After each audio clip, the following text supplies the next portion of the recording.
एक क्वेश्चन है, ध्यान के प्रकारों का उदाहरण प्रस्तुत करें या व्याख्या करें।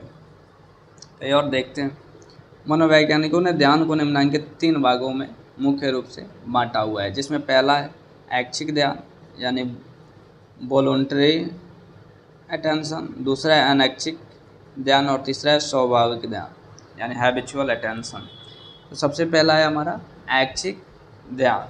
तो आइए और ऐच्छिक ध्यान के बारे में जानते हैं। जैसा कि नाम से ही स्पष्ट है कि इस तरह के ध्यान में व्यक्ति की इच्छा या आवश्यकता की प्रधानता होती है। जब व्यक्ति अपनी इच्छा या आवश्यकता के अनुसार किसी उद्दीपक पर अन्य वस्तुओं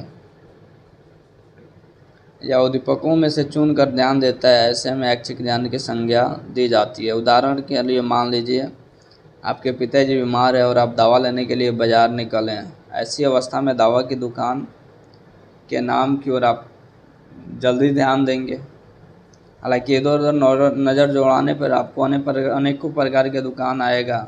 ऐसा इसलिए होता है क्योंकि उस समय आपको सिर्फ दवा की आवश्यकता है, यानी आपकी इच्छा सिर्फ दवा खरीदने की है। ऐच्छिक ध्यान में अस्पष्टता 3 मूल तत्व सम्मिलित होते हैं।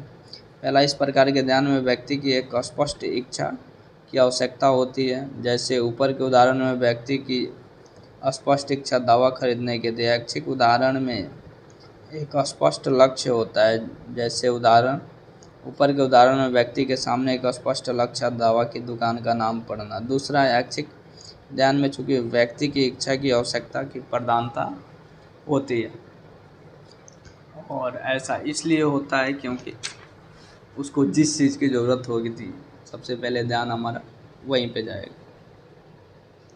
उसके बाद हमारा नेक्स्ट है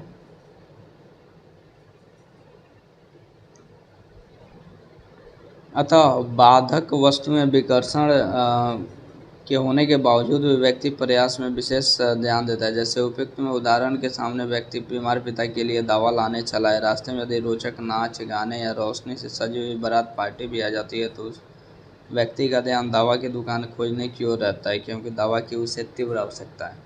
दूसरा है अनैच्छिक ध्यान।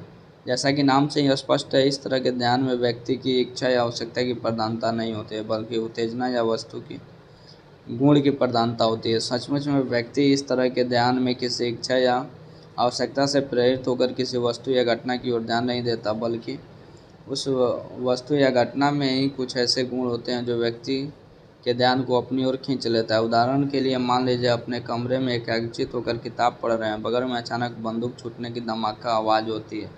आपका ध्यान इस धमाके की ओर तुरंत चला जाता है, क्योंकि उससे उत्पन्न आवाज़ की तीव्रता अधिक है।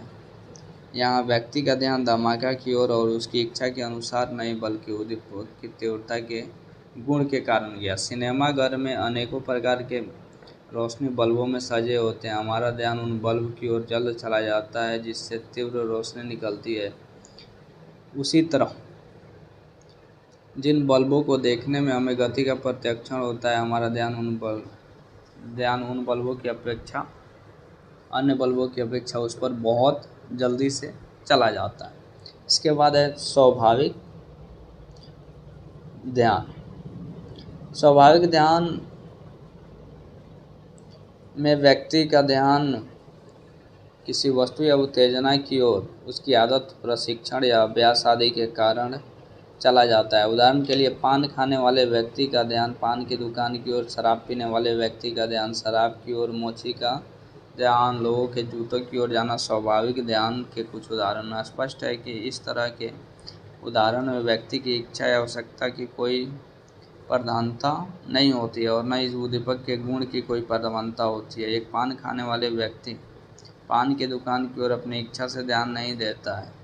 पान की दुकान चाहे जैसा भी हो, सजा धजा हो या साधारण, उस पर व्यक्ति का ध्यान चला जाता है क्योंकि उसको पान खाने का आदत लग चुका है।